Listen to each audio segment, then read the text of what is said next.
here with you guys. I hope everybody's doing all right today. Today we're going to be doing a sneak peek final review for this is week 22 for TFM with the 737. So got some exciting stuff to talk about. And I've got Andy here with us, the developer of TFM. And then we got our other guest. We got Declan with us. Declan, welcome to the live stream, man. It's good to have you here today, man. Josh, got Josh with us here as well. Josh, welcome, my friend. And then again, of course, go ahead. Oh, yeah, absolutely. And we got Andy. Andy, welcome to the... Yeah, welcome back, my friend.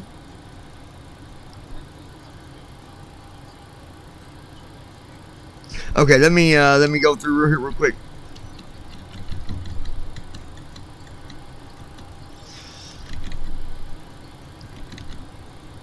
Let's Okay,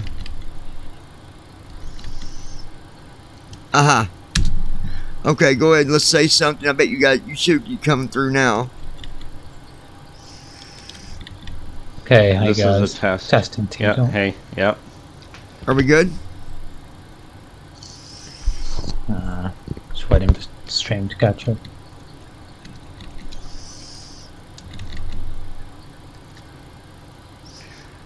There's a couple things I can uncheck. I just gotta see. Yeah, that's coming through fine now. Okay, good deal. Because it's weird if I uncheck, like, I've got a thing for YouTube, like if I do a YouTube review, but if I uncheck that and you guys are talking, it's like a double of you guys. I don't know. Freaking OBS, man. It's just one of them things. But all right, good. We're good to go. It's probably because you got desktop audio and Team Talk unmuted, so it's probably going to come back as double. No, I keep my desktop muted. I don't use desktop. I keep that muted. All right, so we are good to go then.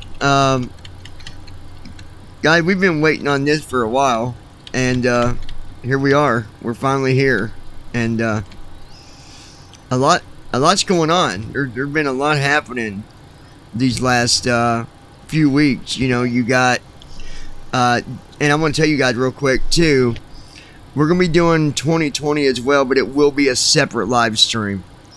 Okay, so we're not going to put it all together because that's on a different computer. So, and I've got to get one more thing that I need for it so that I can go along with the live stream as we're talking about stuff. So, but yeah, so here we are. Andy, I'm at a gate. I've got all the cheerleaders outside the plane jumping around. We got the keg of beer. Me and Declan's keeping the ice on the beer. Homebrew beer. Wow. Right. That's right. BVI beer, huh? Yeah. That's right, man. Well, to make things clear, this is the final update before the next preview comes out. This is not the finish of the 737. There's still a little bit to go. So we probably have about another 2 or 3 weeks left before we can say it's actually finished. Now, folks, just so you know, you're looking at the title, and I know it says final review. It is the final, or I thought it was. That's what I was. Yeah, no, it's the final. Okay. Sneak peek, right? Private. Yeah, it's. Well, no, it is the final. It's the final alpha build before the release. Public release for preview comes out. So preview 22.11 will be out probably tomorrow. Okay, gotcha. So there we go. And that, to clear that up, yeah, this is the final sneak peek before preview 22.11 comes out either later tonight or earlier tomorrow morning. Gotcha. Okay, cool. Cool. All right. Yeah, the floor is yours, man. I'll do things as you, whatever you want me to do. Yeah, okay. So, during this part of building time, we had finished the forward panel, which is different than the forward overhead panel. Forward panel is the part that sits above your knees while you're sitting at either the first officer's seat or the captain's seat. Console is what's coming up next, probably in the next sneak peek. That sits between the two pilots. So we will do the forward panel. So if we Alright, let me, left bracket control P to bring up the panels, alright. and you press end to go to the forward. Forward is collapsed. I'll expand it. Yep, now as a note, this is split up into like 8 or 9 different segments because it's really huge. When I last looked, there were over 50 controls on it, so I had to split it up. Wow. So, yeah, it was huge. It took a long time to do too. But we are here. So, forward is kind of like the center overhead was. It has a main area on it. So, if you put focus on the forward panel, collapsed or expanded, whichever one. I've got it expanded right Then, now. yeah, okay, so pressing tab will put you into the main area of the forward panel. Nose wheel steering. Normal. Yeah, nose wheel steering. And you have the captain's disengage test. Captain's, yep, that's what I'm on now. Captain's disengage. Now, I'm going to warn you that this test tests the disengage lights, which those were the things earlier that you had problems with during landing, where it would say auto throttle amber and auto throttle red on and off, and it would just flash. Yep. Okay. So, if you run your test here, you're going to have to manually go check the lights on the forward MCP panel to make sure if you have the lights to where they don't automatically announce their state. Right. You would have to go to the MCP panel here under the forward and check manually yourself, because they won't say anything anymore. But that's what that does. It just tests the disengage lights.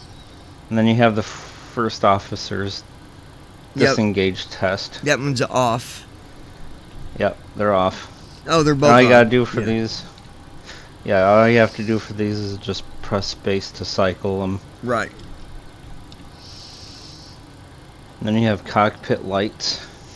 Now, is that just an indicator, or is that a button there? The cockpit lights? It's cockpit lights. It's a button, so you just press it to cycle. It'll go between bright, dim, and off.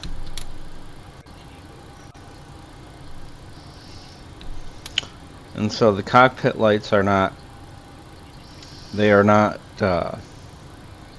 lighting lights like that you used to see with. These are all of the indicators, because you can either set the indicator lights to bright or dim, or you could turn them off. Right. I did not realize you could set your fuel rate, which is a button right after that. But yeah. Okay, fuel flow rate. So it's interesting. This is something that, this is something that we probably would not use as BVI pilots, because this actually, if you have the information systems pulled up on your display, and you have it set to engine, which those are to come later. If you have this set to different settings, so for an example, if you have your lower DU display set to engines, you can use this button to switch between how much is being burned, how much is used, or reset. Oh, So you can set it between rate, which is burn rate. You can set it to used, how much fuel has been used out of your fuel tanks. And of course you can set it to reset, so it'll actually start calculating from 0. But this is not usable by us, but I figured I would put it in here because there may be some people that have residual sight enough to see the DU displays and might want to make use of it. yeah. Then we got indicator, left below glide slope indicator. Yep. Yep. So the left and right below glide slope indicators are indicators used. They turn on if you're too far below the glide slope to catch it. So you could look at that, Useful. you know, yeah, that could be definitely Yeah, useful. and then Left FMC indicator. yep, you have the left and right FMC indicators. So if the FMC pops up an error or a warning or something, then these two lights will turn on. There's one for the captain's side, one for the first officer's side. Okay, and then we got stab out of trim indicator. Yep, stabilizer out of trim. That's if your stabilizer becomes out of trim, and then you could just trim it, which on the console, the trim settings and trim wheels for those, that particular thing will be coming up. Anti-skid. And then you have the anti-skid in-op light. So this will turn on if your anti-skid system is inoperative, which means it will not work because it's malfunctioning for some reason. Yep. And that's going to take us back to, Alright, that takes us back to the forward. So now yep. you want to expand it and then down arrow to MCP. And there it is, MCP, tab once. Alright, so if you tab, Auto throttle indicator All right. off. yeah, auto throttle. Left So auto throttle, there it is. rather, left Yep. auto throttle. So you have 2 auto throttle red disengage lights, and you have 2 auto throttle amber disengage lights. Yep. So the What amber is the difference disengage, between red and amber? yeah. Just for the Yeah. team, I don't know. So amber disengage lights tell you that you should disengage your auto throttle for some particular reason, like your flaps are deployed too much, or your plus or minus over plus or minus your landing speed or current command speed. So for an example, if you're on final and your command speed says your final approach is at 140 knots, so if you are outside the range of 135 to 145, then these amber lights will flash because you're going either too fast or too slow. The other thing is it will tell you if you are on the ground with auto throttle turned on and you have flaps up deployed to some degree, and you are moving. Yeah. Okay. And then that And takes us. and then the red disengage lights are the auto throttle was disengaged for some reason. So let's say you press the disengage bar, or the autopilot just kicked it off for some reason, then the red lights will flash. Okay. And you got the amber. And Then that you takes- have, yep. Then you have the amber and red command A and command B disengage. It's the same thing, but it's for autopilot instead of auto throttle. Right. Okay. That takes us back to MCP. That takes back to MCP. Okay, DU DU. is next. Captain DU normal. Alright, so DU is display unit. And there's 2 parts to it. There's a regular display unit, there's a lower display unit. First officer and captain both have the upper and lower to themselves. Right. And these are just switches that will toggle between the different DU and lower DU settings, which again, we as totally blind BVI pilots can't really make use of them. But that's not to say with someone with residual sight or better could make use of them. Right. And then that's going to take us back up to DU. I go down and we're standing on standby. Alright. Oh, hold on a minute. RMI Alright, number standby. 1. Yep. RMA number 1 and number 2. These are analog. They're equivalent to nav 1 and nav 2, but they're analog. So if your nav 1 or nav 2 ever has issues, or your radio navigation has issues, then these will take over. Not too much of a help for us, but they are there for those who have the ability to use them. Okay. So we go back to standby, down arrow. That puts us on speed. Speed, alright. You have the N1 selector, which is familiar for people who've been following along, because that's also on the speed box. Oh yeah. Speed reference. Speed Auto. ref. Yep, speed reference. So this is again for those people who have enough sight to see the information system and the navigation displays and all that kind of stuff. You can use this button to toggle what reference you use for speed. There's like VR, V1, V2, auto. Yeah. Let's see. Yeah, V1. That puts us over WT. brakes. Or wait, did I miss one? No, if I tab after speed ref auto, tab again, it goes back to speed, down arrow, and it puts us on brakes. Yep. Speed, okay, brakes. Okay, tab, auto brake, that should be familiar from the speed panel, or from the speed box, I mean. Pressure indicator. Here's a new one, brake pressure. So if you need to know what your applied brake pressure is, you can go here and it will tell you this is in pounds per square inch. If you land and say your brakes are on, but yet it's not slowing down, you can look at that, and if the pressure's down real low, then you probably know, yeah, oh, man, then you know I gotta that there's a brake. Yep. Yep. Cool. That happens a lot actually. Get brake failures. You can easily get them here.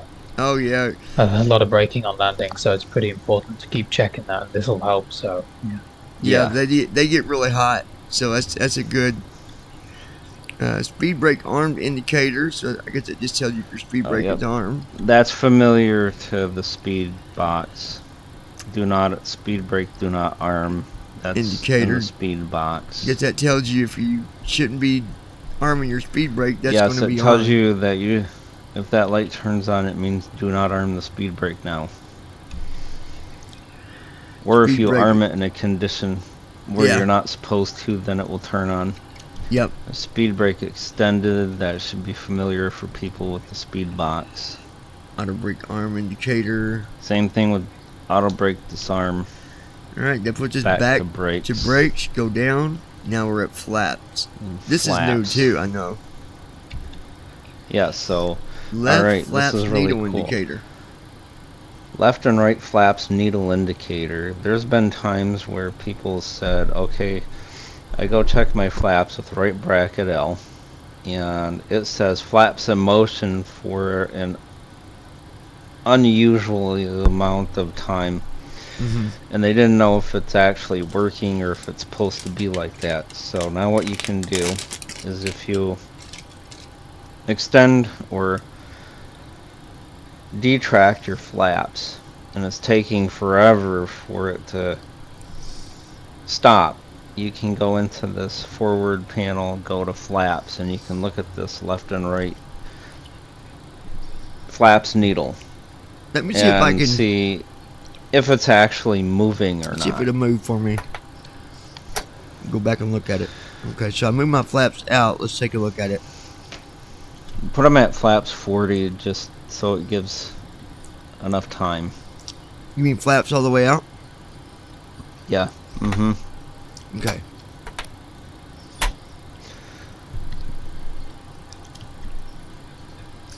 Okay. Left flap still says 0, 0. Flaps in transit. I think it's because of, well, maybe they're not going to go all the way out because I think it's got to be running, fully running. Because I hit it, but it's not saying. Let me see if it says. Let me see. It's keeping it at 0 in the setting I'm at. In the short setting, Yeah, I believe the jet's got to be on. that very well may be. But either way, it would show you here, guys. Yeah, so I just extended mine. And as I keep using my NVDA read current line, 1.24, 1.5, 1.9, 2.64, 2.7. But you're not in the short setting, are you? I just want to make sure, like. No, I'm fully powered up. Oh, okay. Yeah, Okay, 24.28. So you have both of those, so if you have any question about whether your flaps are actually moving, then you go here and it will tell you if it's actually moving. And you can tab to flaps in transit, and it'll say if it says that it's on, then that means the flaps are moving. Yeah, the flaps in transit, that's if they're moving, that light will turn on to let you know. Okay. Flaps extended. This will tell you if it's extended anywhere past flaps 1. And then it puts you back to flaps. If I go down, gear 1. Gear. Yep. Well, gear. You have gear down button. So this will actually drop the gear. It will drop the gear. It'll also pull the gear back up again. It'll cycles between up, down, and off. Then you got Off nose means gear it's in locked. transit. Oh, go ahead. Yep. So then you have transit indicators. You have nose gear, left gear, right gear, and transit indicators. Which basically means your gear is actually moving. And then you have gear locked indicators. You have nose locked, left locked, and right locked. Means that your gear is actually turned off. Which is a good thing to check, especially if you are on longer flights, because if you don't, hydraulic fuel or fluid is still moving throughout the gear mechanisms, even though it's up. Yeah. And you could suffer a burnout. You or might a have some lockup trouble or getting that something. thing back down. That's Yep. for sure. Yeah. And you can get So it's individual nose gear failures on the PMDG, so it's always good to check that just because TFM says, you know, it gears down, that all your gears are down. Yep, exactly. Yeah, in Okay, this back to particular gear. case, being separated, then TFM will actually tell you in these panels which one is stuck. Right. If you tab, that takes you back to the gear, and this is the last one in this panel. So we'll left arrow, Alright, close the forward. so that's the last in the panels. Alright, so we're done with the forward panel. Now we can move on to other things. One of the things that we put into TFM as of recently, which hasn't been talked about all that much, is a real-time keyboard execution method inside the keyboard manager. So that means that you should be able to arrow to a keyboard function in the keyboard manager and press Alt E, and it will execute that particular keyboard command. It's good for those people who don't like to remember everything or who cannot remember what their hotkey is they're wanting to use. So what's the command to get to that so I can pull that up and show them? I thought it was, if I remember, I thought it was right bracket control K. Okay, I'm gonna close the panels thing here. Okay, so right bracket control K. No? It might not pop up or anything.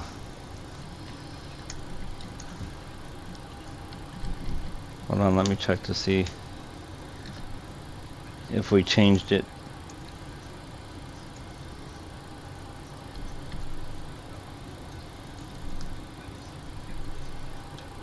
Oh, let me close that. Right bracket control K. Yeah, that don't. Okay, here we go.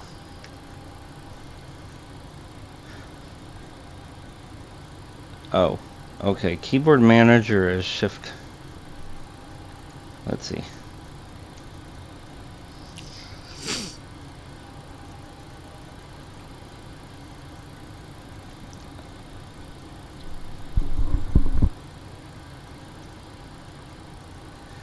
Okay, that didn't turn out right.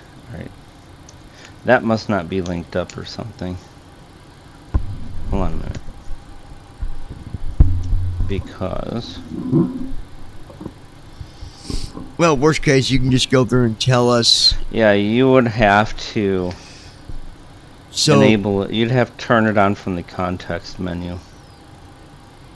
Okay, so to get to that right bracket, are you talking about like the settings menu? Yeah, so... right bracket control comma. No, it's not right bracket control comma. If you go to the system tray, find talking flight monitor, and you do shift F10. Well, yeah, but I can't do that with the preview build. It's not. It don't load in the. It. Oh. Yeah, okay. That would make sense. That's why I was thinking I could get to it the other way, but that's just gonna put me in the settings. But y'all do need to know that the command for settings now is right bracket control comma. Just so you know that. If you want to get the settings, that's what you got to use. The shift question mark. I'll have to. That's out. Yep. I have to look into this before I push the build and see if I can't get the keyboard manager to come up. But in either case, there is, if you're arrowing up and down through the list of keyboard commands, if you press Alt E, then on a command, it will execute it from the keyboard manager. The next things do work, and this is a pretty cool thing people's been asking for quite a while. Jump to runway and jump to gate. So yes, great feature. Jump to runway is right bracket control R. Right bracket control R. Yep. Let's see, right bracket control R. And as you can see, guys, it put me in the airport edit box. You type in the airport there. Yep, type in airport code. So I'm at JFK, so I type KJFK. Hit enter. Yep, it says 8 runways loaded, at least for me. I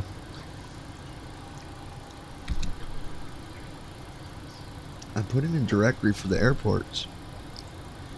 Why is it not? Hold on, guys, we're having.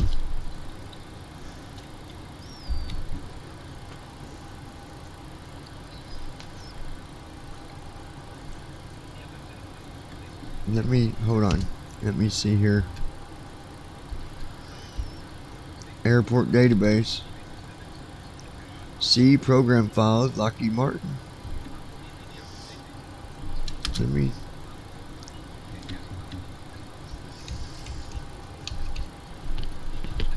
Hold on, guys.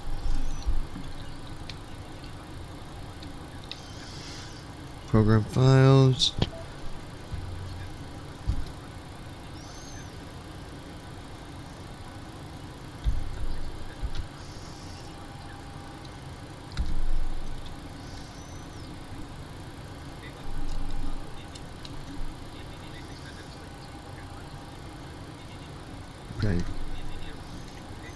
Let me hit OK here again, see if it works now.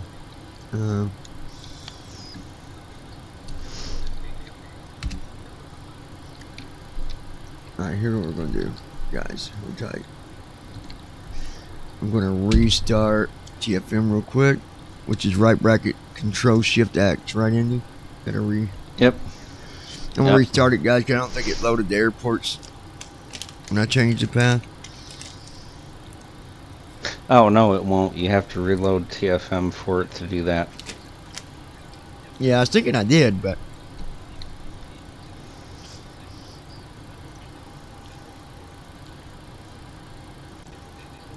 There we go, airport database loaded. Okay, so right bracket Control R.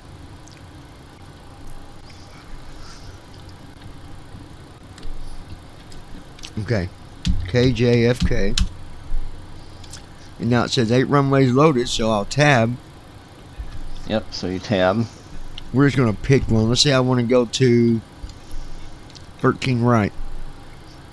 If you guys look, it also tells you if the runway's in use. You just say, runway in use, yes or no. Yeah, so it gives you the name of the runway, in use. Thomas ain't on the runway. That's good. That's good. That's good. It gives you the true heading. Yeah.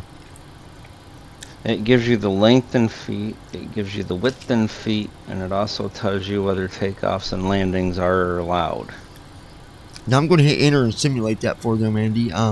Does it still pause or no? I can't remember. No, it does not. I took that out. Okay. It had a pause bug, guys. He was just trying to mess with my head. It would pause. Yeah, it's right. like, I'll show Johnny. No. So you hit enter and just wait for it. It don't take long. Now, when this says in use, just out of curiosity, is that linked up to VATSIM where it'll know if someone's on the runway, or does that just mean if it's active in the scenery? That just means that it's active in the scenery. It won't tell you whether or not VATSIM has use of it or not. Okay, gotcha. Yeah, just wanted to make sure so we don't get confused and people think it's VATSIM. But okay, yeah. Well, it's just sitting here, guys. I don't know what it's doing. Come on. What are you doing? Did you take a nap? Okay, here we go. There we go. It just took a minute. Okay. So now we're on runway 13R. It takes a minute, I think, because it Nandy, has to redraw scenery. I'm gonna change subject real quick. I'm gonna point this out because we initially nobody really realized that there was a bug, and I'm gonna talk about this. When you do right bracket, Shift C is in Charlie. Now there's a difference on what that should be doing when you're on the ground or when you're in the air. So talk about that, Andy, because we realized it the other day that it should tell you where you're at when you're on the ground as far as where you're sitting. So, go ahead, Andy. Yeah, so there's a bug if you do right bracket Shift C. It does two parts. One, it tells you if you're on the ground. It will tell you if you're at a gate, taxiway, or runway and what its name is. And if you're in the air, it will tell you the city you're flying over. There's a bug where if you do not put in your Bing Maps API key, that while you're on the ground, it will tell you that a Bing Maps API is required for this particular operation, and it is not. Now, if you didn't have a Bing Maps API key, what should happen is if you're on the ground, it will tell you what gate, runway, or taxiway you are sitting at, and if you're in the air, it will tell you that you need a Bing Maps API key. Now, every now and then, you guys, it don't do this at every airport, but some airports, it might say the name of the area instead of the runway you're on. It doesn't mean you're not on a runway, but sometimes it could mean you're off the runway. Yeah, it's hard to know, really. It could be a scenery problem. It could be that runway doesn't exist. It could be that you are not actually on the runway that has been defined. So The only way I know when those mess up is because I've done flights where people's watched, and I'd say, hey, am I on the runway? Because it said, so like Detroit's good for it. What was the other one? I can't remember, but anyway, that's little stuff, no big deal. So yeah, that isn't anything. TFM can't do anything about those particular instances. We'll All we can simulate do the is gate check to too. see. Yeah, all we can do is check to see if you're on the gate. Yeah. Or taxiway or runway. So for gates, it's right bracket Jump control to G. gate. Yep, right bracket control G. It has a similar type of form. Type in airport, KJFK, hit enter. 177 gates here. Yep. Holy. And then you can pick one.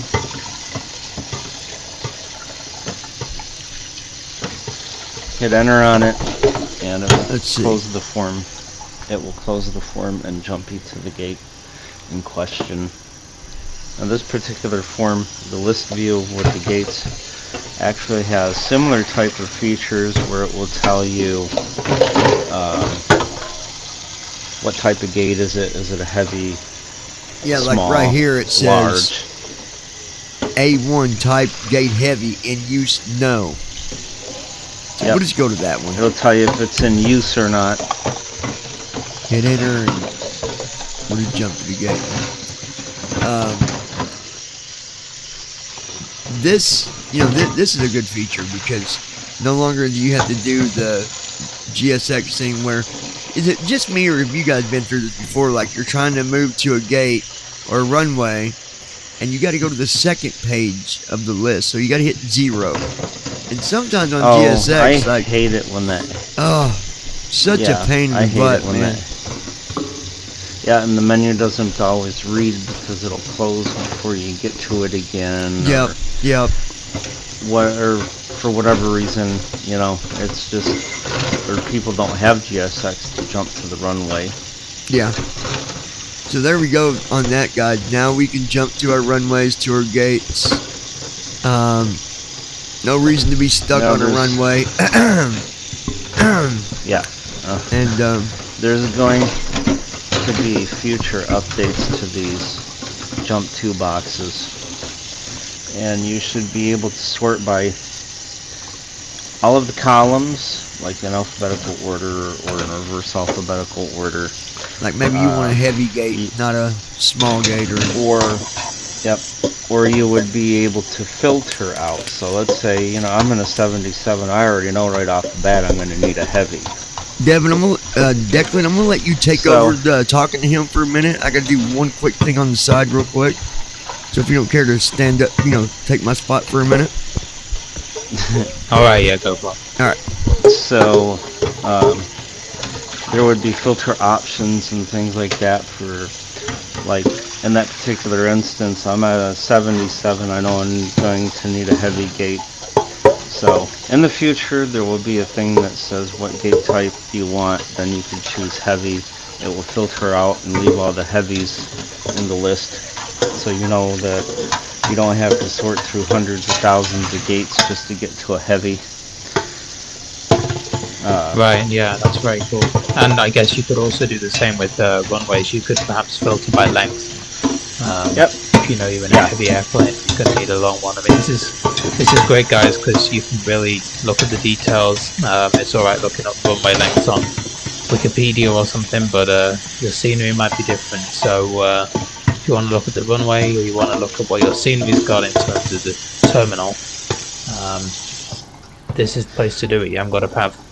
The other thing is GSX sometimes will not line you up with the runway properly, especially in some of these add-on sceneries. So that was another problem. It would put you 45 degrees off. And I think you mentioned, Andy, sometimes you'll be a couple degrees off the center line, but should be corrected. Yeah, so right now, and I'm actually looking at putting this into a, this will probably be out in the next preview, but what happens is when you're looking at the runways in the jump to runway box, it gives you heading true. Yeah. And so heading true is not necessarily always what you want. You actually want the runway heading. So With the magnetic variation. Yeah. Yeah, so if you pick a runway, let's say that has a runway heading true of 301, and your plane says that your runway, that you're pointed at 324, and your autopilot says you're set for 324, well, you are aligned, it's just the runway and your particular heading don't match, because this is the runways. Jump to runways is actually only caring about the compass direction, not necessarily what magnetic variations there are. But that will be fixed in a later build. Right, that's great. Don't know if there was another direction or another new feature you wanted to take this in handy after the panels in the runway. Yep. And so you could filter on anything that's in that list view, then you should be able to filter on at some point in the future to make it easier to find the actual gate or runway that you're looking for. All right, looking folks, into possibly we're looking into taxiways, especially with FS 2020, because we don't know what the current status of that is. hold on. Did I just hear you say you're going to do taxiing on TFM? No, what we said is we're going to look at taxiways in 2020 because we don't know. I'm going to get loads of emails now. When's taxi coming out? I want that taxi. No, here's an idea. Now you guys can correct me if I'm wrong here, but from the research that I've heard about the holding points, I wonder if we could well, Hey guys, I'm back from dinner. not all holding points, but don't most of them are dedicated to a number, to like, you know, the holding point for this is at such and such coordinates, or is that not really? Not necessarily. The hold short is what I mean. The hold short. I thought they were connected with a GPS Hold short number. of the runway, yes. There is a way that we could possibly get the airplane to hold short of the runway. But, so there's a little bit of a threshold. Hold short in different cases means different things. If you're on a taxiway and about ready to enter the runway, they'll tell you to hold short, which there is a runway threshold of 150 feet or so on the taxiway that turns into the runway. And what you're supposed to do is you're supposed to hold at the painted line, which is 150 feet away from the runway's entrance. Well, then all we got to do is look out the window for the painted line. I mean, like we're blind or something. Well,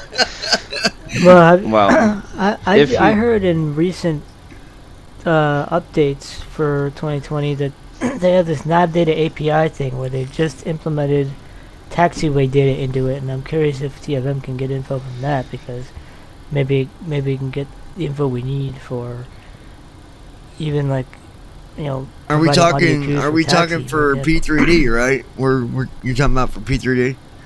no, it's for 2020. Oh, it's 2020. Oh no, yeah. We'll cover that when we get to 2020. But let's. Oh, okay. But yeah, as far as P3D is concerned, the extra features in these jump to boxes are the ability to sort on each of the columns, the ability to filter out by certain criteria. Yeah. And that's what you got. There will be no taxiways. There will be no jump to. Well, the only reason that I was bringing up about the holding short points having dedicated like coordinates to them is, the reason I know it's not everywhere because I did a flight with my friend George, and he had there's a little airport out of Georgia. I forget where it's at, and it was interesting because that airport, none of the holding points actually have any numbers connected to them, like coordinates rather, which is really interesting. But he said it would just say one of them things that they've not put coordinates in for it yet. I guess technically all airports try to eventually get them all put in, but it just depends on, like, this was a small airport, so like how important was it for them to rush to get that done is really what it's about. Like, you know, do we need to do it now, or is it? But either way, I was just curious. Yeah, no holding points for P3D. All right. I mean, we could. I mean, so like, there is in theory that we probably could do it, but I wonder how Ideal does scenery it. is Obviously, they're not going to probably give us that. scenery is inconsistent and all that kind of stuff. Well, Josh, you would know this. Ideal does it, so- don't they? The hut. Did they have what?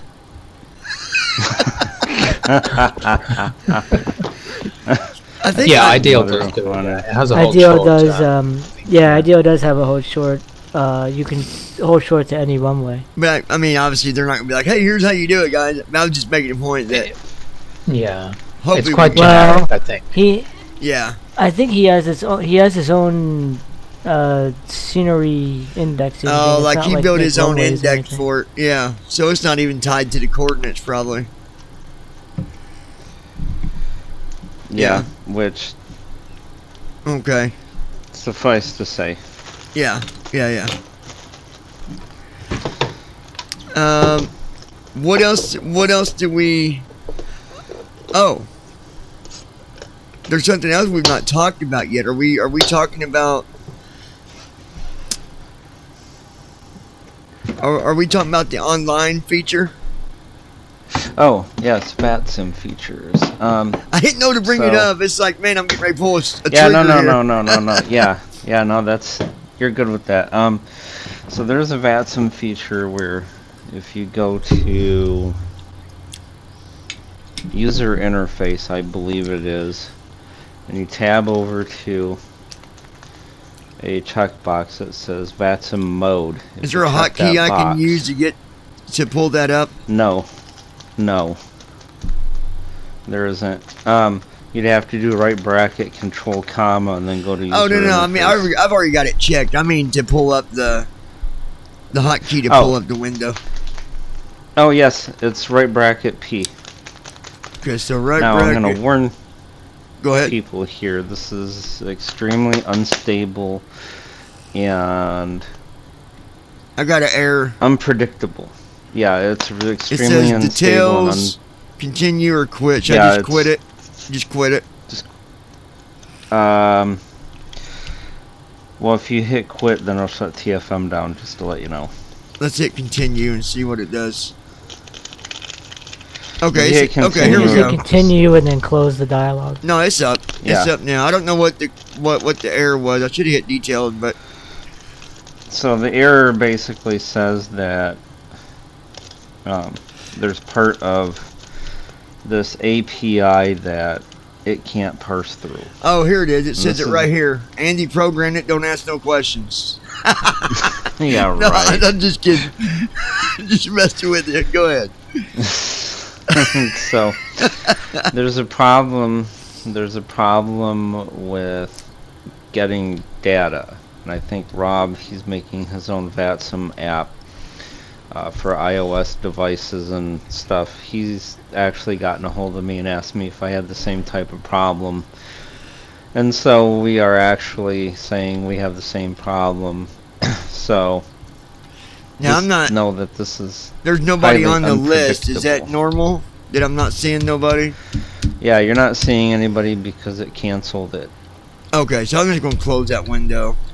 Yeah, just close it. It canceled it. It's highly unpredictable, and we think it might be a VATSIM thing. Here's what I'm going to do, you guys. I'm going to open up, and I'm going to say this only one time. I'm going to open up the chat. Any ridiculous stuff, and we'll just close it. I mean, that quick. So, I say that for the ones that help us get more views, the trolls. So we'll open it. And I do want to thank the trolls. If you are a troll, thank you, because you're just helping us out. I appreciate it. I really, really thank you.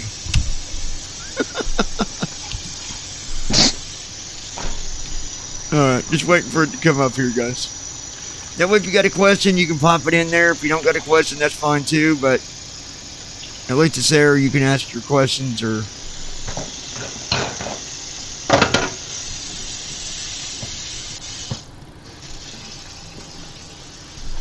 Just want to remind people while we're here as well that we got the podcast on Sunday. I know we got a couple emails that I've had, probably other people have had about 2020 and stuff. So that's going to be on another video, I believe, with Johnny, right? And also the podcast on Sunday. Another video tonight. Yeah, and it'll be a podcast on Sunday. Leonie said that I seriously hope this would be a great alternative to FSO. We can't talk about those features at this time. Yeah, but however, we will be doing a video about 2020, so just keep your eyes and ears open. But what I will tell you is the podcast, like Declan said, that's coming up on Sunday. Is it, we doing that at 2 Eastern, Declan, or 1? Either one works for me, but I didn't know what time. I believe it's going to be 2 Eastern, and okay. We'll probably stream it live, and then it will also be edited and put up on the usual platforms to remove any excess moments where we're just figuring things out. We're going to be over YouTube. We're going to do it live on YouTube as well, correct? Is that what you're wanting to do? I think so. We can do a Q&A. As usual, if we get troll messages and things, then we'll pull the Q&A part of it, so it'll be a shame, but we can have a Q&A section at the end. Yeah, Leonie said he meant first officer, not FS 2020, but I mean, I think that Andy, you can answer us more. I mean, I think that he is trying to implement more features to kind of not be as reliant to first officer, but here's my opinion on that, and then I'll let you guys give your own, but you're not going to fly a 737 without a co-pilot. And so, I fly and I simulate the way that it really is. So having first officer, to me, it don't bother me because it's just like having a co-pilot. But I can see other people's points too. I don't know. What do you guys think, Declan? Yeah. I mean, what's your thoughts on it? I like first officer myself. I think it's good when you're on VATSIM to have a co-pilot. And I know that it's a possibility for the future of TFM, but it's more for Andy to say. And he obviously the specifics are kind of not something being talked about right now. But obviously, first officer's had its accessibility issues, and the developers trying to help us out. But I think if eventually we can move away from it and not be so reliant on another developer who maybe isn't as familiar with how we would like things to be, then it's only a good thing, right? So he's done a lot for us. But. And I just got to say, and I don't know who's doing it or who does it, but I've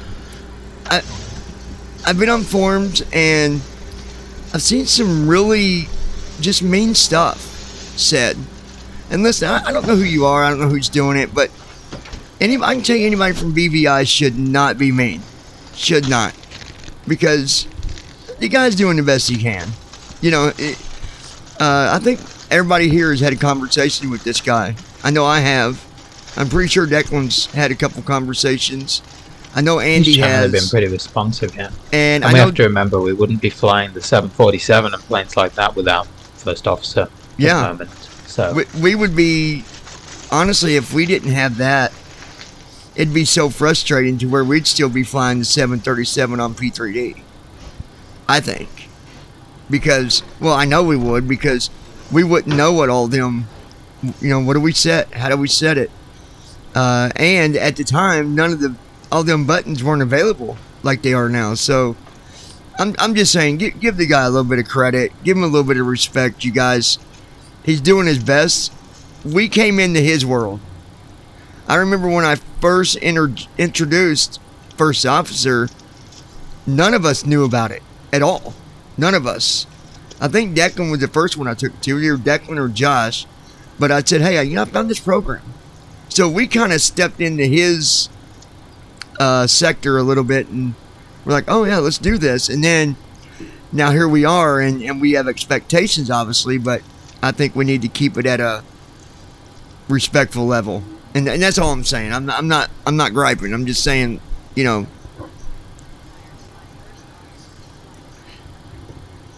Leone says, wait, is it absolutely required to buy a First Officer to fly the 737? For P3D, I'm going to say you're going to need First Officer. Declan, what would you say? Because we don't do guarantees on live stream, only on the podcast, but I would say yes. I think it depends what you want to do, so that it is possible to fly without First Officer now, especially with the TFM features that are coming out. I know people who have done full flights without First Officer. I would recommend it myself. I think if you're a beginner, it's very useful. Unless you want to read hundreds of pages of manuals, then it's a great starting point. But yeah, you don't absolutely need it, but I think it's very useful. So basically, Leone, if you're looking for something that's going to really help you, you know, go through the process of getting your jet set up, from dark and code, First Officers will set everything for you to where you wouldn't need to go and read the manuals. Because I can tell you, before First Officer, the only thing we was telling people is read the manual, read the manual, read the manual. Because we were reading the manual. We were trying to figure it out. And, you know, could we have took off on the runway? Sure, we could have. With it already started up. But that takes away, we would not be able to fly on bat sim with it. We wouldn't be able to do the whole simulating of being at the gate or doing the pushback. So if you are new, okay, he says, I'm definitely a beginner. I'd like to fly without it, but you're right. Time to shell out the cash for this. Yeah, I'd say so. Long story short, I'd say just, it's not that much. I forget. How much is it, guys? It's not much. Like $40, $30 bucks. I don't know. Bucks. 30. Actually, you might be able to get a discount on it right now, because I know for 2020, if you buy it through, if you request it for 2020, you can get 20% off by sending him a payment through PayPal. You actually may need to email him, because when you go to the Buy FSFO page, it only implies you can buy it for 2020. Yeah, right it's now. only showing for 2020, Leone. Let me do you a favor. I'm gonna put my email right here.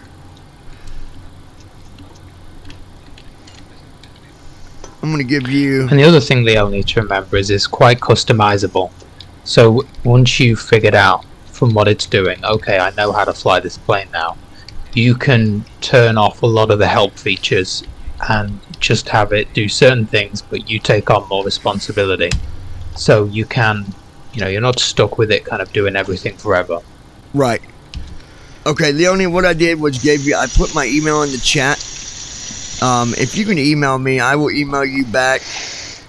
I don't know his email offhand. Do you guys, or I just put it in the chat, but I don't know I don't know that email. It is, I know it, but you want me to say it? Well, it's contact at flightsimfirstofficer.com. That's what. All right, let me type it in there. So, contact at flightfirstofficer.com. Officer. Oh, wait. Contact at Flight Sim, or just Flight? Flight Sim, First Officer. Okay, Flight Sim.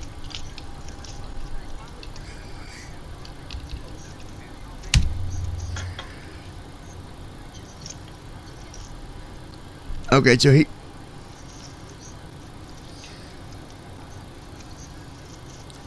Here you go. I sent you his email, Leonie, in the chat. Use that email. Email him and say, hey, you know, I'm looking for the original first officer from p3d. How can I send you a payment for that? Because I'm sure he will still give you a key. I don't know if you got to buy it now or if he'll just give one. I don't know. I can't say for sure because I thought someone said they had got one for nothing, but don't hold me to that. Maybe they got it from someone else. I mean, I don't know, but that'll get you started though. He said he's got everything, guys, as far as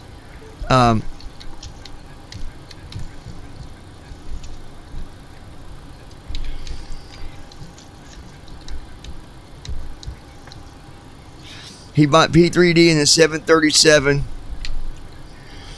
and I've already got FSU IPC set up and everything else. I just don't know how to get off the ground. You're going to need first officer, bud. You bought the PMDG 737, right?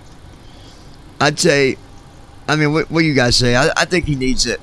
He's a brand new pilot. I think you need it, buddy. A lot of time. It's going to save you a lot of headache, I think so. Yeah. It'll help him in the beginning, yeah, for sure.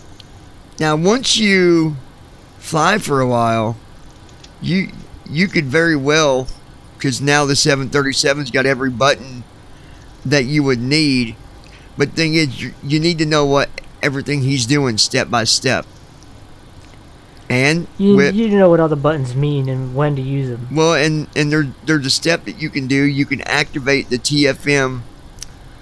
What's that database thing where you can actually look at what is going on? TFM database. Yeah. So you could check mark that in the settings to save TFM.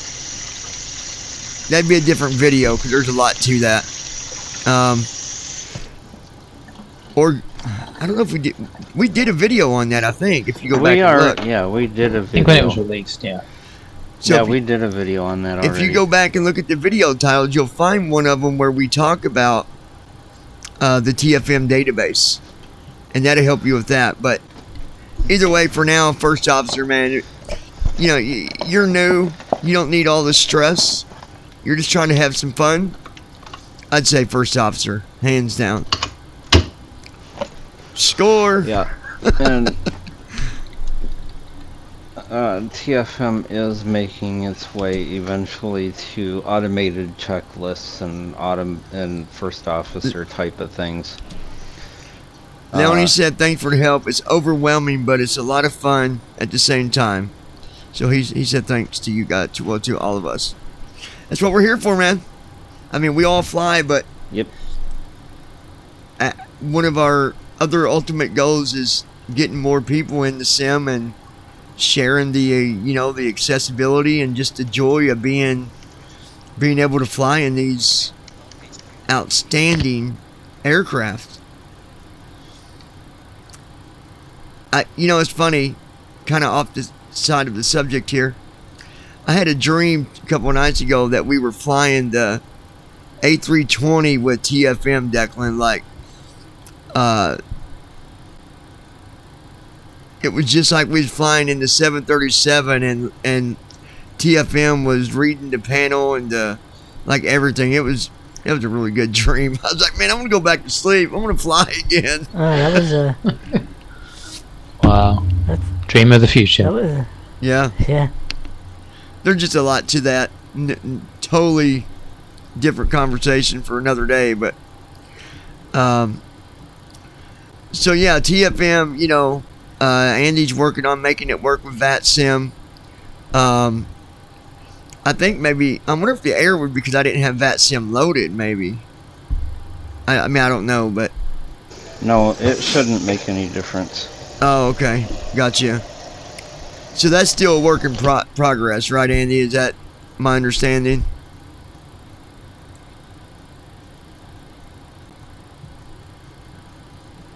Yeah, it is. Okay.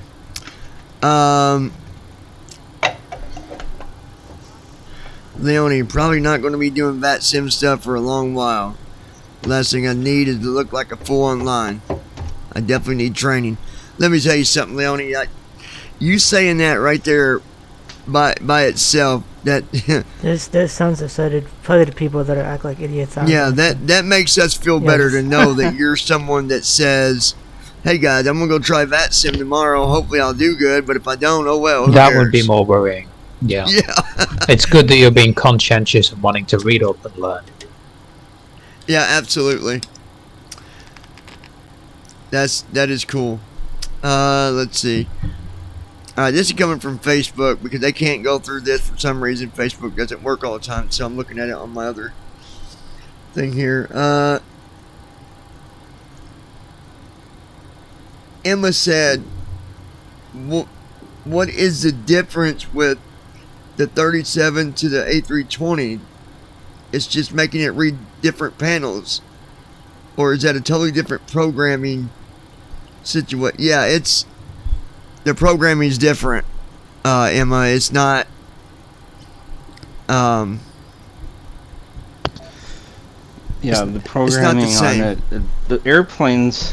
Yeah, so the airplanes themselves may be somewhat similar to the onlooker, but on the inside, they're completely different. You know, it's like if you were to be an engineer and you were to look at a 737 and a 320 from an engineering perspective, in reality they would be similar to the outward appearance, but once you got into it from an engineering perspective, they would be totally different, not even the same. Yeah. So it's the same thing here with the programming interfaces that we're allowed to use. The engineering is quite different.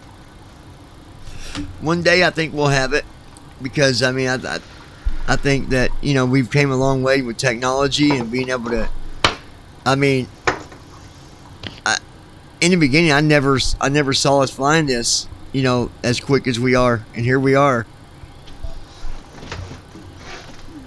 Yeah. Do we have a release date for the final build when this is coming out? It's okay if not, but I'm just curious.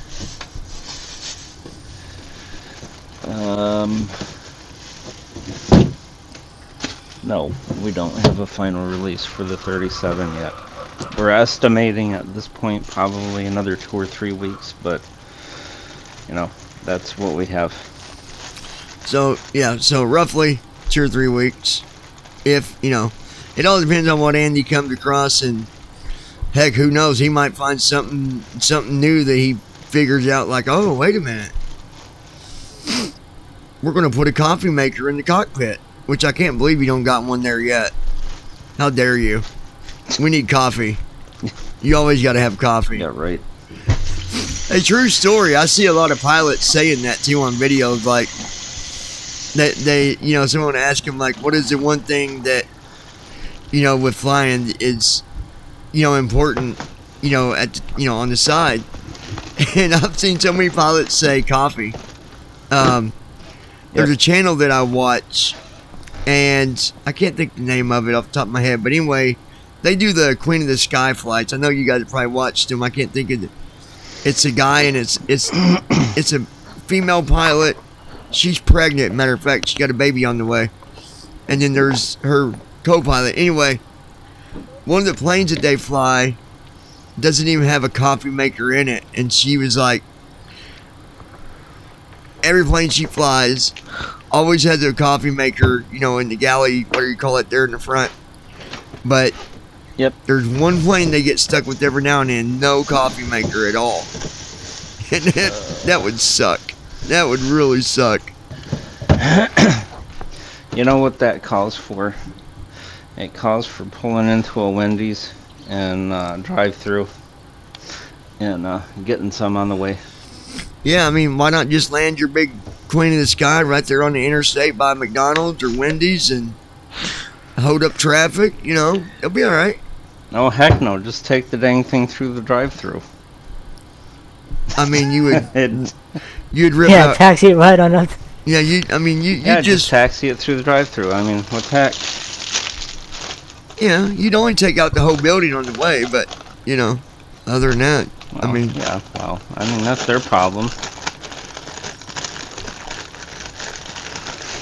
Actually, Well, those, I'd like will to know when be- we can order a burger through TFM. When Yeah. will that be a feature Yeah. that we Yeah, can order a McDonald's? And no, Ron, that was not a realistic request for you. we're trying to get Assume it's coming up. Andy. We're trying to get you to match Euroflight, where we can hit a hotkey and this girl comes in and says, "What can I Or get you you?" can drink it. Or you can drink Yeah. it. Yeah, right, sure. Yeah, sure. Give us a personalized co-pilot that will, or flight attendant that will come in and it'll pop up a menu and say, "What would you like?" And you can, I'll take a cup of coffee and a Big Mac or a sausage biscuit. Oh right. gosh! And no, for the record, people, I'm not insulting Euro. I'm just making fun. That's all. I always thought that was weird about that one. Was like you it gives you this menu and then you hit Control K, I think, and it makes a slurping noise like. Oh, yeah, yeah. And you only get 4 sips every time. I mean, Yeah. it's either a very small coffee or you're gulping it or something. Remember the Yeah, little who cups in drinks coffee school, in like 4 when, sips? when you go to the nurse's station, they put your medicine in one of them little cups, and have you take Yeah. your. I think that's what the coffee comes in. When the little the 4 sips and it's gone. History. I'd do that like every 10 minutes. I'd go and I'd call out the flight attendant and then I'd go. Yeah, I'd yeah. call her again. All right, another FB comment. Oh, that's my cousin. He said, "You guys have came a long way in the technology world. My own personal opinion, I think you guys are kicking technology in the AWS because you've really shown that this is possible for you to do. So keep up the good work." I couldn't tell what that says. Too small. I mean, I think we're doing good. I think technology is. It's amazing where we are, really. If you think about it. Andy, let me ask you a question. Did you ever, like, the whole time you've been going through programming in college before that, let's just say before that, did you even have like a want to be able to fly in sims back then? Well, like, what got you here? Oh yeah, so one of our community members, so I'll actually start out and I'll say, like, when I could see, this is like back in 93, 94, when I could see. So you Very had first full sight. Microsoft Flight Sim, it was close enough. Okay. Yeah, I was on the borderline between fully sighted and visually impaired. So you was like me. You could see you could see good enough to see cars coming down the road, read signs. I mean, that's where I was at one point. Yeah. Yeah. Okay, go ahead. And so Microsoft had this flight simulator, so they first came out with it, probably the 9X versions and earlier. It was when they also had Microsoft Spaceship Simulator too. And I bought it, and like, I thought this was pretty cool, and I was going off the experience that one of my uncles gave me in his Cessna trainer, where we went up and we flew around for a while and stuff like that. So, of course, when I found Flight Simulator, it was a really cool idea. Now, you mean you actually went up with you? So you got a real uncle that flies? Is that what you're saying? Yeah. Okay. Yep. And so I saw that they had Microsoft Flight Sim out, so I went and bought it. Thought it was pretty cool. Installed it on my Windows 95. Oh my God! And yeah, installed it on my Windows 95, and it was running. It was like really cool, but the problem is I could see good enough to fly, but I didn't know how. And there, of course, there wasn't any resources out there for, not like there is nowadays, where you could just go type into a search engine and Google flight sim how to getting started, and you'd come up with a billion results, and you just found a format that fit your style. Not like that. So I put it away, and we're going to fast forward all the way up to 2000, I'd say late 2019, early 2020. And I'm not going to put their name out here because they're not here to defend themselves, but everybody here will know who I'm talking about. One of our community members put out like serious amounts of hours worth of videos on being able to fly, and it wasn't just the fact that they didn't put how-to guides out, it was just them flying. It's like, really, how in the world do you do this? They also had an NVDA users email post, and it said flying with Ideal Flight Special Edition. Like, what? So I read this email that they had sent to the NVDA's list. Yep. Go ahead. And so I read it, and it's like, how in the world is that even possible? So some of us sent her an email off the list and asked her, and she replied to the list and said, for everyone that's interested, I didn't even expect this, but I'll put some stuff together in the next 6 months or so. So she never did get a chance to do it, but I followed watched just about every 380 something hours of videos that she had up there at the time. And I'm like, okay, so how does this actually work? Because I'm kind of curious now. So I found Declan's how-to guides on Tramp and a couple of other things. I found Josh's YouTube on how to actually get something going in p3d, although I ended up with p3d 5 and practically wanted to break his neck because he had a lower end system than I did, and it worked, and mine kept crashing and dying and crashing and dying, and found out that I needed a smaller version. I didn't say, where the hell was BVI Pilots? But I guess it's before I was even simming, I guess. That was before you. Yeah. Yeah. I never even came across the BVI Pilots anywhere. Yeah. And so I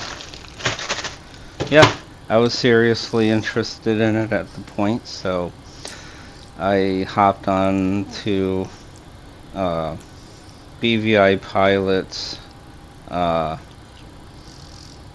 Discord and was hanging out there and did some flights and stuff like that. And of course I found TFM at the time was flight following, because that's all it did was follow you around and tell you a couple of things here and there. And going good, Brooke. How I got into actual. But that's how I got into actual simming. But before you were programming, did you have like a? Is that before you ever learned programming? Like, did you have? So you always didn't really do the flying thing. Like, this is. You kind of picked it up later on. No. Basically. Yeah, no, I picked. Yeah, so to give everybody a good idea, I picked up simming about 5 weeks before I joined up with TFM. Okay. Yeah. So that gives a good timeline. Declan, what about you? Got someone. The reason I'm asking, someone asked on Facebook where we all started, so I'm going around.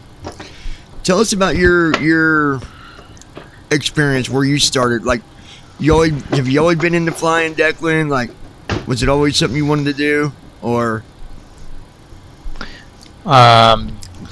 Pretty much from as early as I can remember, it was always something I wanted to do, and I remember as a kid seeing YouTube videos of a certain Jordan Gallagher, I think it was at the time, and also the It's Your Plane channel, and both were using It's Your Plane, and a lot of videos from Josh, and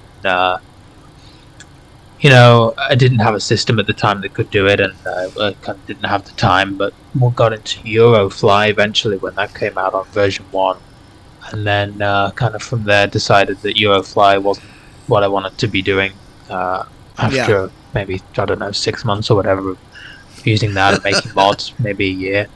And got into at the tail end of It's Your Plane, which had lasted maybe for 6 months to a year, and then unfortunately that was kind of went bye-bye. And then I think probably the community went through a pretty difficult period because we were all using FSX Pilot, which we all know has some flaws and is usable, but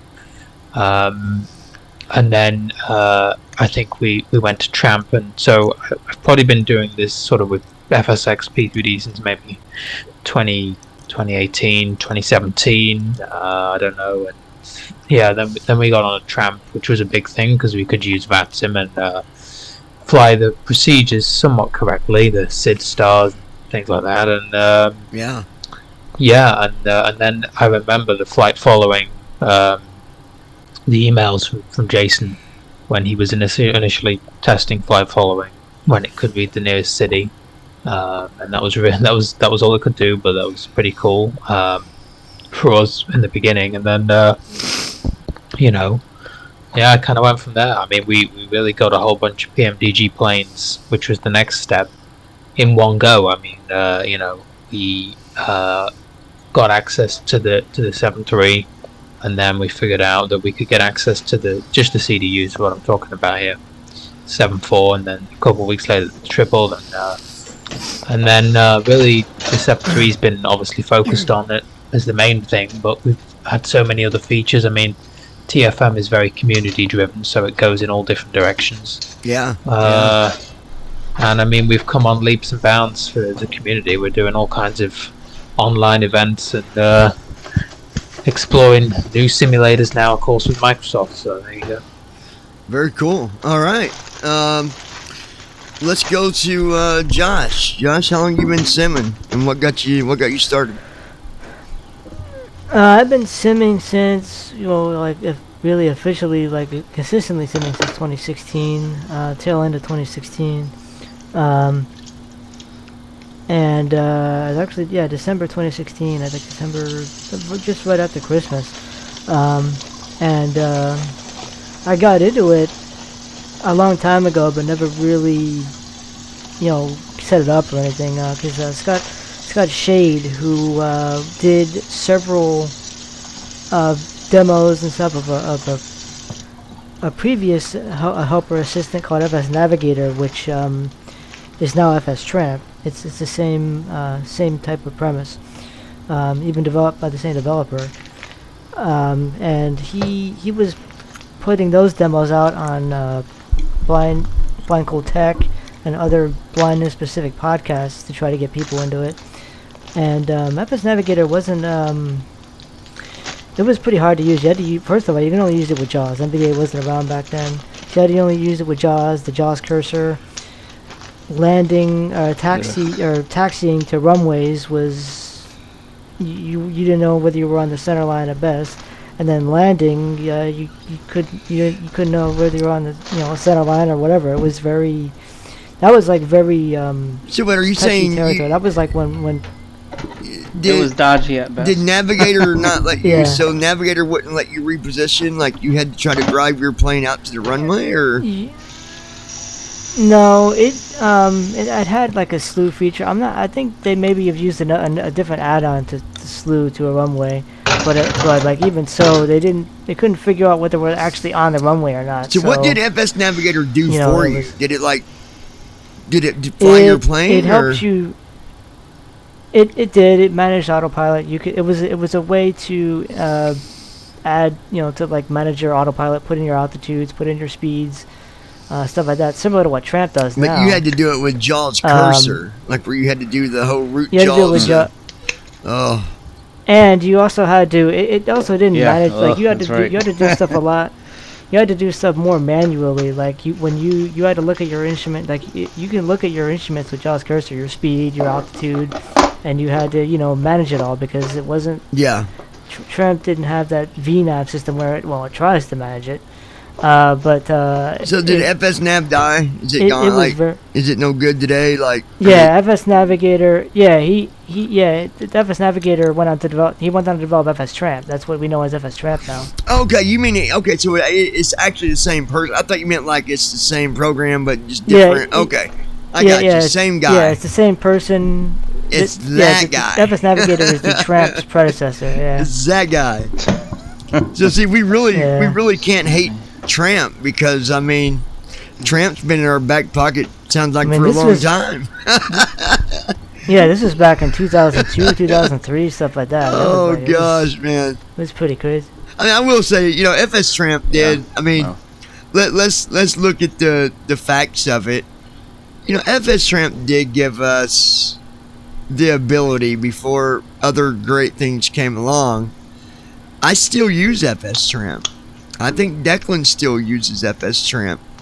I use it for... Yeah, on occasion we have to still. Well, I use it for when I'm flying on VATSIM and, what if I get a vector or whatnot. I want to be able to see where do I need to be.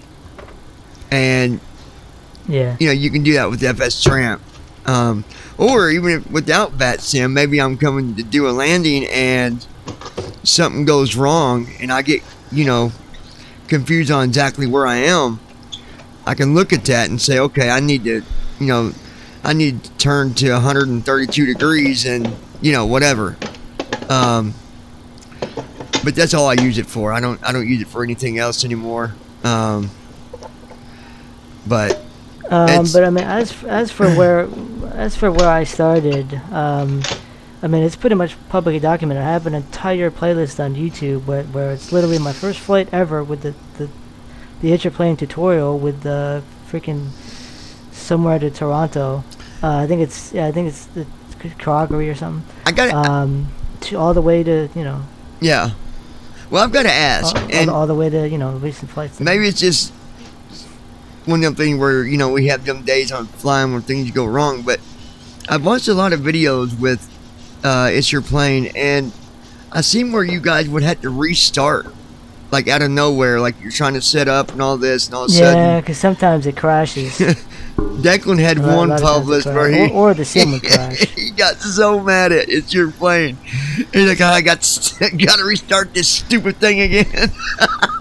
If you had to do all the checklists and go through all the procedures, I mean, would it crash? You couldn't really miss something. Like, what would make you all restart though? Like, did it just crash on sim, you? A lot of times the sim was unstable and would crash. Yeah, I mean, it was a 32-bit application, I think, as well. It was, it really needed an overhaul, even if the guy hadn't, had health issues and had it removed. It needed to be probably redone from the ground up, really, but... Yeah. So, last but least, you guys can help me out here, because I'm thinking... I've been simming. This goes on 3 years. 3 years now. I think it was 3 years. Yep. And as a matter of fact, I didn't even know about simming at all until Josh and Brandon actually told me about simming, and I started asking questions because I've always been an aviist. I've always been about airplanes and stuff like that. A hobbyist. You yeah. Like aviation. Yeah, it's always been something I really enjoyed. Airplane flies over and I'm outside, trying to look up at it and, oh, cool, that's cool, Anyway, so Brandon and you, Josh, you guys started out training me. Yeah. And then I met Declan, and Declan gave me a lot of the stuff in the in-between stuff, like, that you need to do,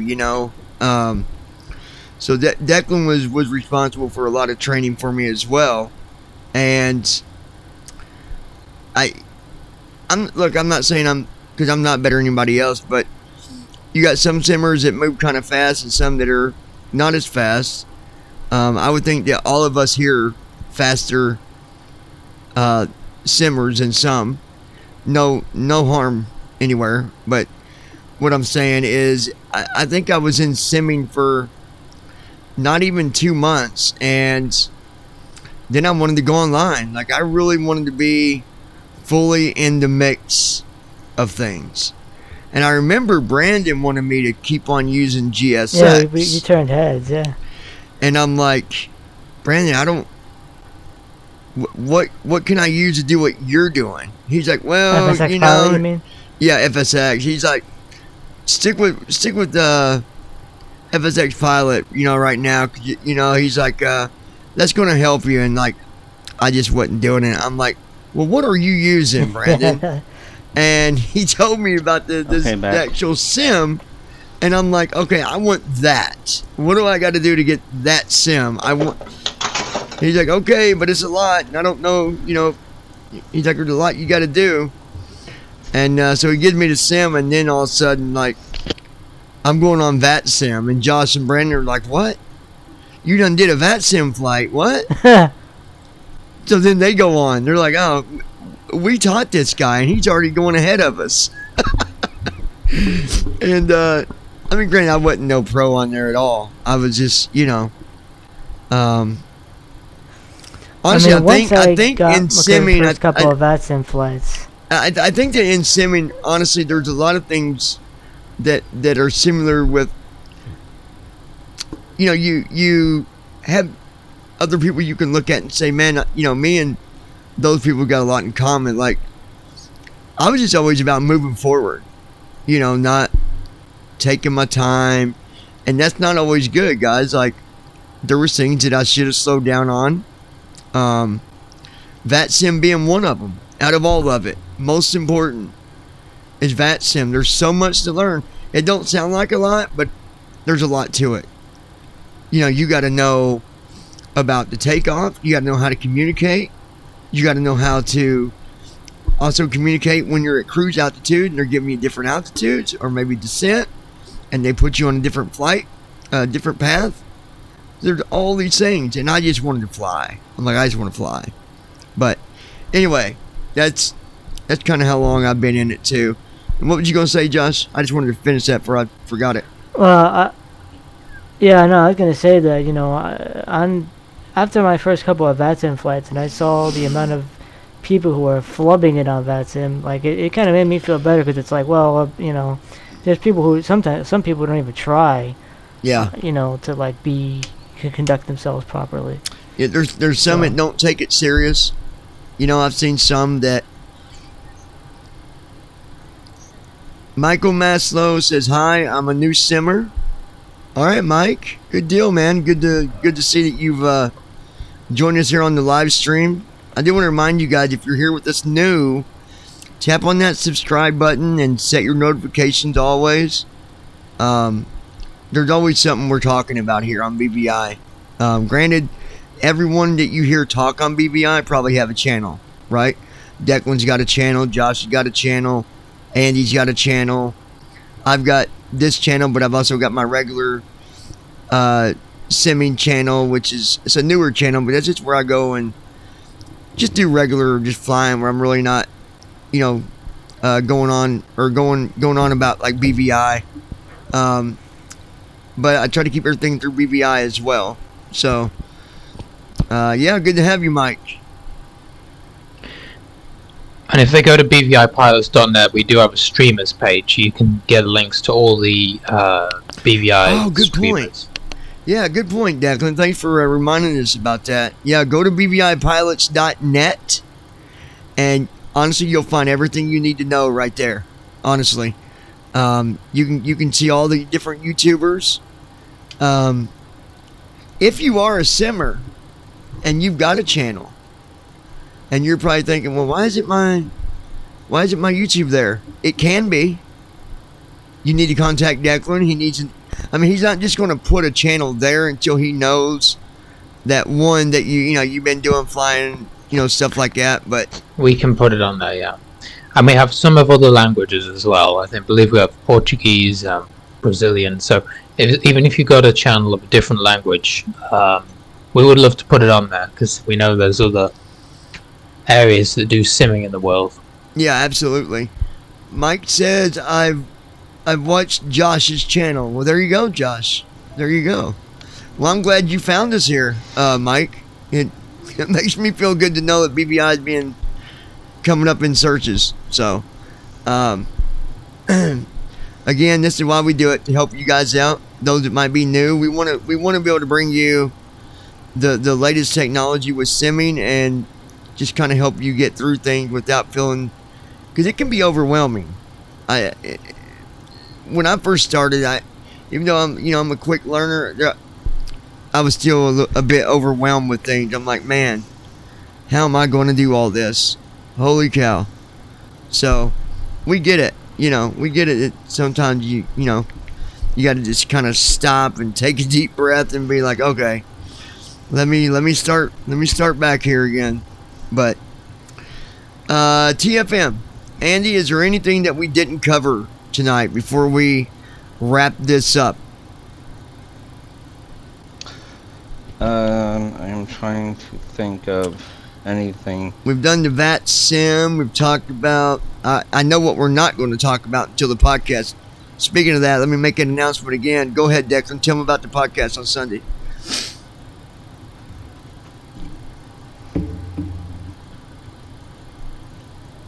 Oh. Hold on a second. Here we go. He might be. Hold on one second. He might be doing something. On Sunday, we're doing our podcast, you guys, and it's going to start at 2:00 p.m. Eastern Time, and we're going to be talking about 2020 and some other TFM stuff. I'm not going to tell you what, because I don't want to ruin it. But it's pretty cool stuff that's going to be happening with TFM. If you're wondering, you'll be able to listen to it through. Declan's going to live stream it. I'll probably live stream it here on BVI. That way, if you don't have the podcast app or whatnot, then you can listen to it through YouTube. But if you are familiar, if you do have a podcast app, you can put in there BVI Pilots Podcast, and it should pop up, because we're through Apple, the iTunes, we're through Google, Twitter, all that stuff. So you definitely don't want to miss it. It's going to be a good show. I should get the link. I don't have that. Declan, you don't have our main BVI Pilots podcast page by chance, do you? The link that would take them to the actual podcast page? Not directly. If they go to bvi.net, it'll be on there. Or just you can ask a smart speaker to play. You can look it up on iTunes, any podcatcher you use, it should be on there. And I can't remember. But our main page is on Spreaker, I believe. That's what we run it through. Yeah, Spreaker. I'll type that in the chat, that website for you. And I think, don't we have our show, isn't it the BVI Pilots Podcast, or is it BVI Pilots Podcast? I always get that mixed up. It shows up in Spotify as BVI Pilots Podcast. Okay, so... Yeah, I believe the email is the BVI. I think we had to change that email, so I think it's... I think the email is the BVI Pilots Podcast. But, yeah. Okay, so I'm going to put the one link here for you guys. I'm going to put...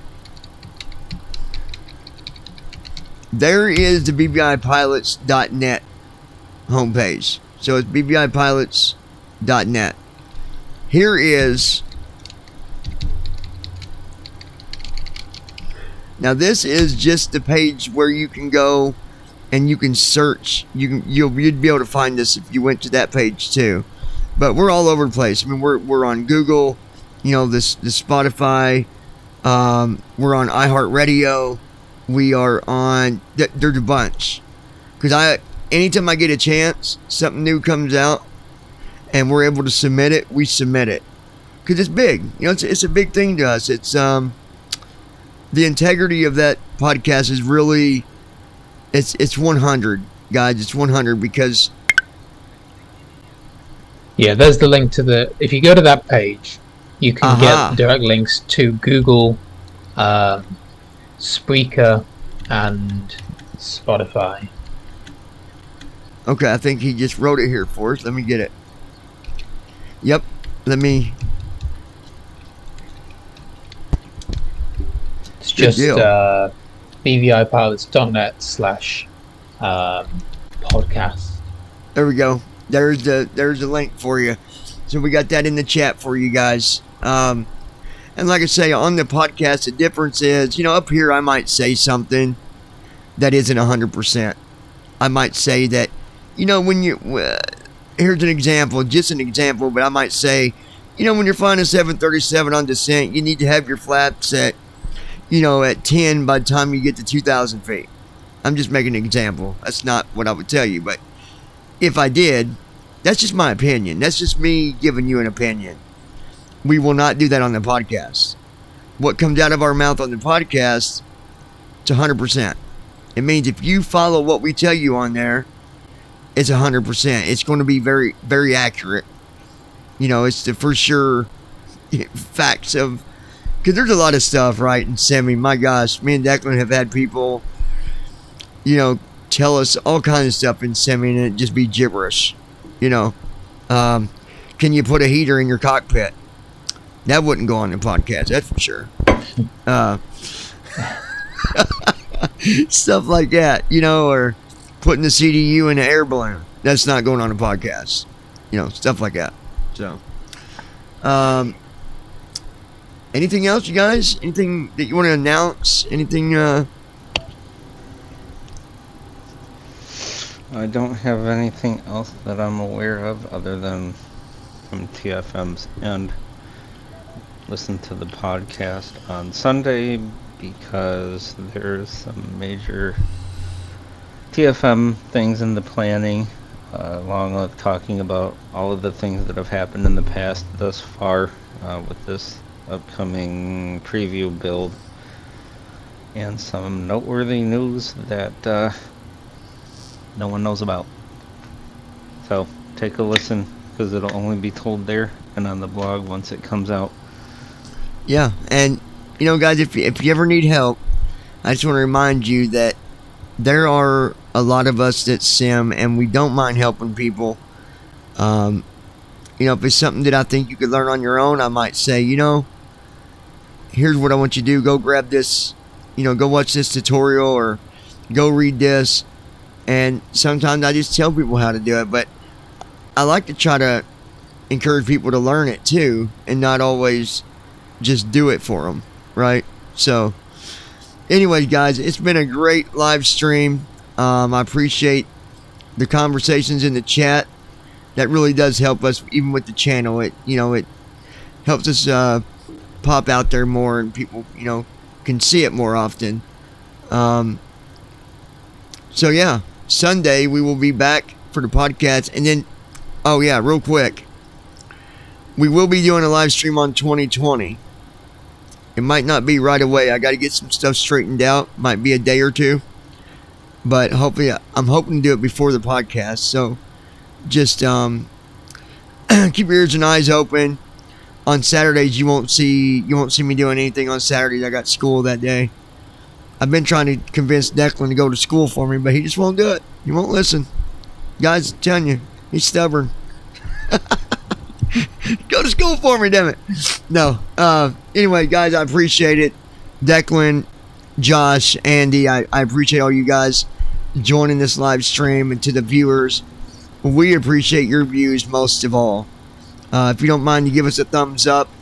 That does make a difference on our channel, you guys, and share it on Facebook or Twitter, Instagram, whatever social sites that you might be a part of, or where you might know people might find interest, by seeing it.